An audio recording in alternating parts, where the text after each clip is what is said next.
Welcome to section 1.2, Imaginary and Complex Numbers. The essential question states, what is a complex number? How do we simplify complex expressions? Okay, so this is going to start with imaginary numbers, and I know that you've probably learned about these in the past, and it's kind of an abstract concept to understand. Okay, so let's just look at what it says. It says, until now you have been told you cannot take the square root of a negative number. Now, however, you can take the square root of a negative number, but it involves a new number called I, which is called the imaginary number. Okay, so basically these were invented to have a way to work with, there are problems with, like if you want to solve something like x squared plus 4 equals 0, there is no answer to this in the real number system. There's no number that you can square and then add 4 that will make 0, because when you square something, it's always going to give you a positive. The imaginary numbers give us a way that we can solve equations like this for x. So that's what they're all about. So we start off with a definition. I is defined to be the square root of negative 1. Okay, so anytime we have square root negative 1, we'll just replace it with an I. And then we're going to look at how we can simplify these.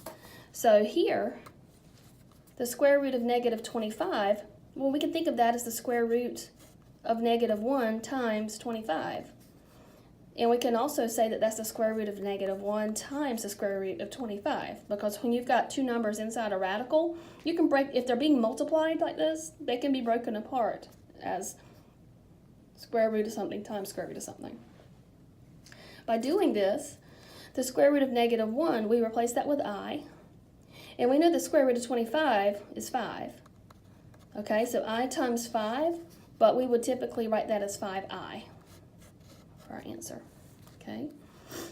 For the square root of negative 9, we'll say that that's the square root of negative 1 times 9. So it's the square root of negative 1 times the square root of 9, which is I times, and the square root of 9 is 3.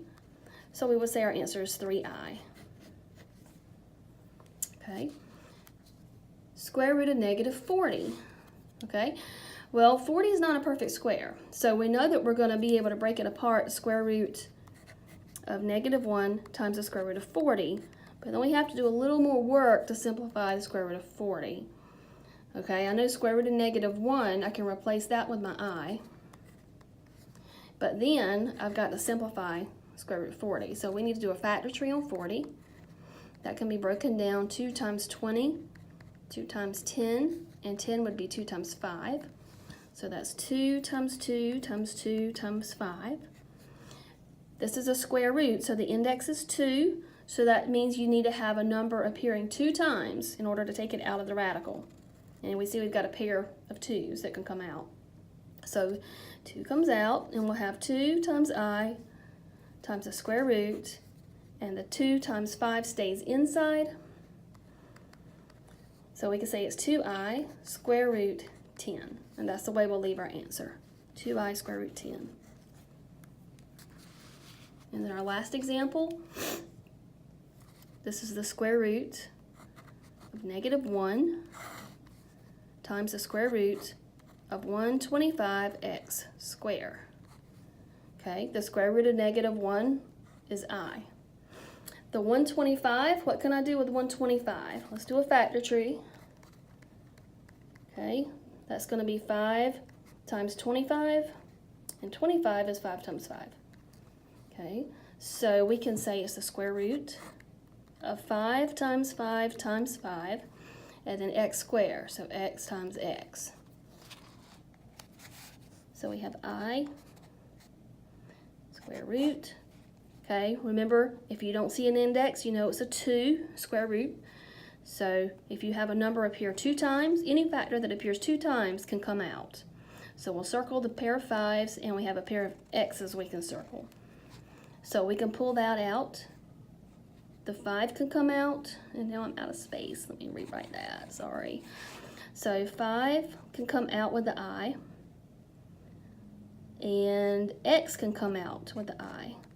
So we have 5x, and then the I is still out there from up here. And then inside, there's this 5 that didn't have a match, so he stays inside. So we'll just say 5xi times the square root of 5, and that's fine for our answer. All right. Where have we seen imaginary numbers before? All right, in Math 1, or Math 2, or Math 3, we learned the quadratic formula and the discriminant.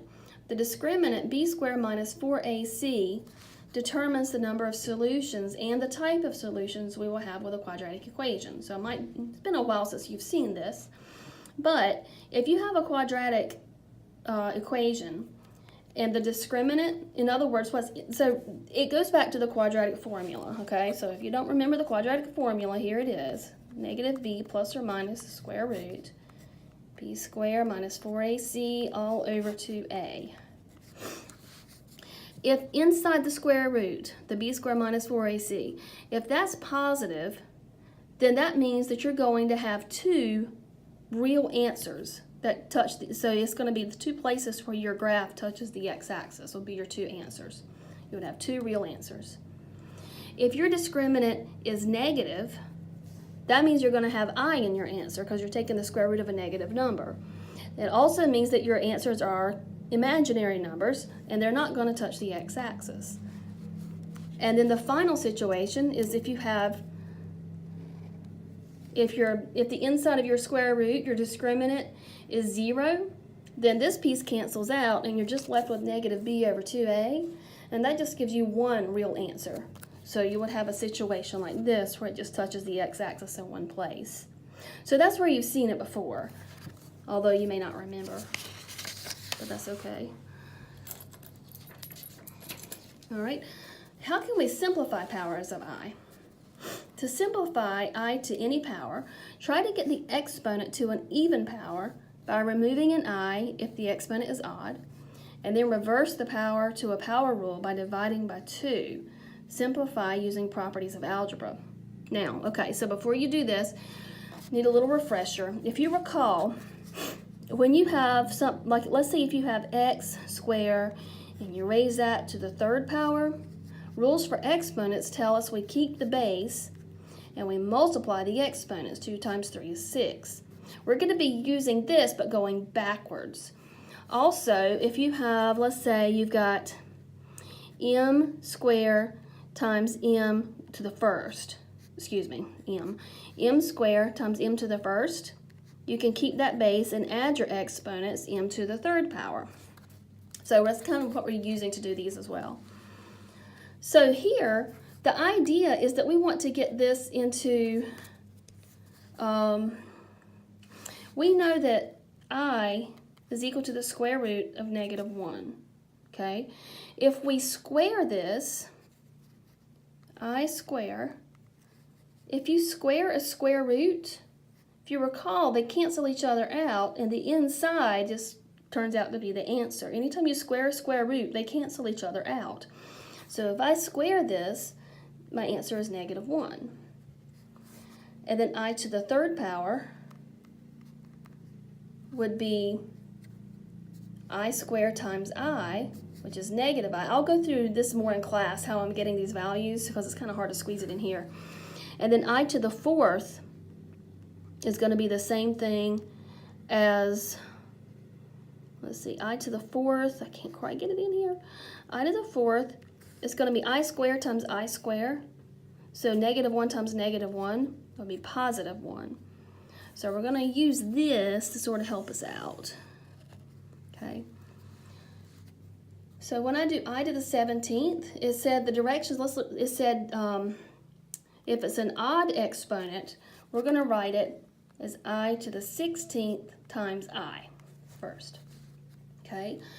Now I to the 16th can be written as I to the fourth raised to the fourth, because you multiply 4 times 4 is 16 times I. Now why would I do that? How do I know to do that? Because I want to get this down to either I to the first, I to the second, I to the third, I to the fourth, so I can simplify it. Now I know I to the fourth up here is equal to a positive 1. So I'm going to say this is 1 to the fourth times I. 1 to the fourth, that just means you're multiplying 1 by itself 4 times. So that's just going to be 1. times I. So this answer is actually just going to be I to the first power. I'm going to do one more of these and then we'll do more of these in class. Let's look at the second one. I to the 98th. Okay, so what goes into 98? Can I break that down? It said to divide by 2, and I guess I kind of did the wrong, I did divided by 4 over here, but it still works. If I divide by 2, that would be I square, and then 98 divided by 2 would give me 49. Okay. I square is -1, so I can substitute -1 there. Raise that to the 49th power. All right, now what's -1 to the 49th? Well, if you have a negative number and you raise that to an odd power, that means, what does that mean? You're multiplying a negative number by itself an odd number of times. So all the evens will cancel out, or all the negatives will cancel out an even number of times, but you'll be left with one negative. So your answer would be -1. And we can talk more about why that is in class if it's necessary. I just wanted to introduce it here though. All right, and then moving down, imaginary numbers. We have the rule for any positive value b, the square root of -b squared is equal to the square root of b squared times the square root of -1. In other words, this is telling us that if we have a problem like example 1, the first step is always going to be to break it apart as a square root -1 times the square root of the number. Okay, so let's look at how that works. I'm going to say 2 square root of -1 times square root 12 times 3 square root -1 times square root 3. Okay, so we're breaking that negative apart from the rest of it. All right, now then we can start to simplify. So we have 2 times, we know the square root of -1 can be replaced with I, the square root of 12. And then here we have 3, square root of -1 is I, and square root 3. All right, and then we need to simplify this. So if I go to my scratch work here, if I do a factor tree for 12, that breaks down as 2 times 6, and 6 is 2 times 3. So I can take a 2 out of there, and a 3 would be left inside. So I would say that it's 2i times, and then I'm going to say it's the square root of 2 times 2 times 3 times 3i square root 3. So this is just a step here. All right, this can come out. There's a pair. So I can say 2, bring this 2 out, bring down this I, and I've got 3 left inside. And then over here, 3i square root 3. So simplifying, I've got 4i square root 3 times 3i square root 3. All right, and then my rule is to multiply outside by outside and inside by inside. So 4 times 3 is 12. 4i times 3i would be 12i squared times the square root. 3 times 3 is 9. And we can simplify. That's going to be 12. I squared is -1. Square root of 9 is 3. So this is going to give me -12 times 3, or -36 is my work for that answer. -36. Okay. One more example, and we'll call it a day for this one. All right, so down here, complex numbers. What is a complex number? Complex numbers are always written in the form a plus bi, okay? The a that does not have I with it is called the real part. B that's attached to I is the imaginary part. All right, the real part, A, always comes first. So it's in the form a plus bi. So in example 2, name the real and imaginary part of 7 plus 4i. So the real part is 7. And the imaginary part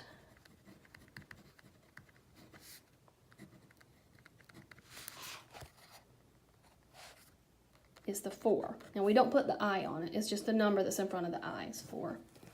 Okay, and I think that's long enough for a video. I'm going to stop right here at 15 minutes and we will pick up with these in class. Thank you.